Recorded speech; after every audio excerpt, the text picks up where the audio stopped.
जय जिनेंद्र। गणेश जी महाराज की कहानी। एक गांव में एक सेठ और सेठानी रहते थे। उनके एक लड़की और एक लड़का था। सेठ जी बहुत ही धार्मिक विचार के थे।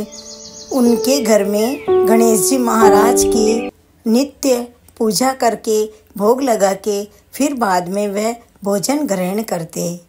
बेटी बड़ी होने के बाद सेठ जी को चिंता सताने लगी कि बेटी की शादी करनी है, लेकिन ऐसा घर वर मिले जिनके घर में नित्य भगवान की पूजा पाठ होती हो और भगवान के प्रति आस्था रखने वाला परिवार मिल जाए तो मैं बेटी की शादी वहीं करवा दूं।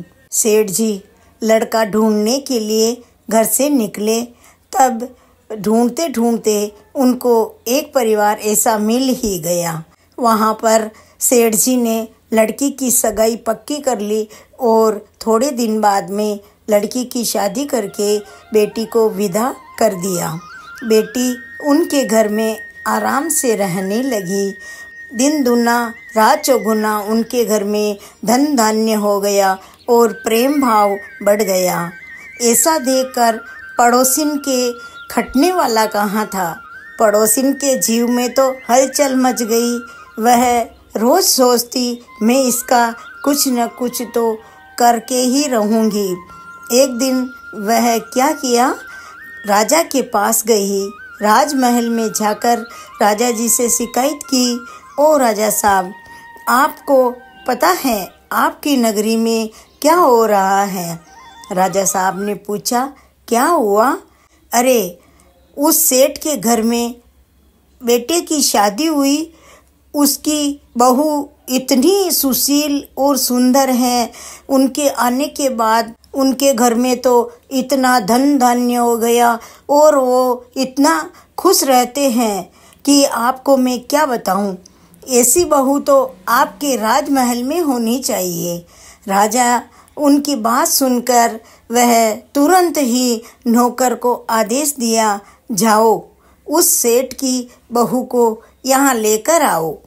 राजा के नौकर चाकर तुरंत ही उस सेठ के घर पर पहुँच गए और सेठ जी को जाकर बोला, आपकी बहू को राजा साहब बुला रहे हैं। बहू को ये पता चला। बहू मन में समझ गई कुछ न कुछ तो गड़बड़ है। बहू ने कहा, अच्छा ठीक है, आप राजा साहब को बोलना मैं 12वें दिन आपके महल में पहुंच जाऊंगी। 2 या 3 दिन बीतने के बाद राजा साहब के शरीर में कोढ़ फूट गई। पूरा शरीर जलने लगा। जलते जलते राजा जी इतने परेशान हो गए कि अब मैं क्या करूं। राजा जी ने एक पंडित को बुलाया और उसे पूछा कि पंडित जी, आप ये बताइए कि मुझे ये पीड़ा क्यों हो रही है? पंडित जी ने कहा, राजा साहब, आप उस सेठ की बहू को बुरी नज़र से देखकर आपने उसे बुलाया है। वह तो धार्मिक विचारों की है। उनके घर में भगवान गणेश का वास है। वह सब भगवान गणेश जी की पूजा करते हैं, आराधना करते हैं और फिर बाद में वह भोजन ग्रहण करते हैं। भगवान गणेश जी की कृपा से उनके घर में धन्य धान्य की कोई कमी नहीं है।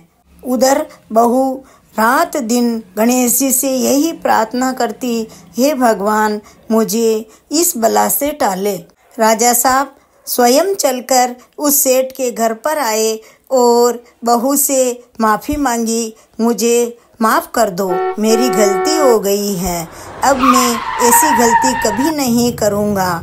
फिर पड़ोसिन को बहुत सजा दी और बहू को बेटी बनाकर बहुत सारा धन दिया। राजा साहब अपने महल में वापस चले गए। पहले जैसे राजा साहब का शरीर हो गया। गणेश जी महाराज की जय जयकार करने लगे। हे गणेश जी महाराज, आप उन बहू की लाज रखी वैसी सबकी रखना। कहानी में कोई कमी हो तो पूरी करना, पूरी हो तो मान करना।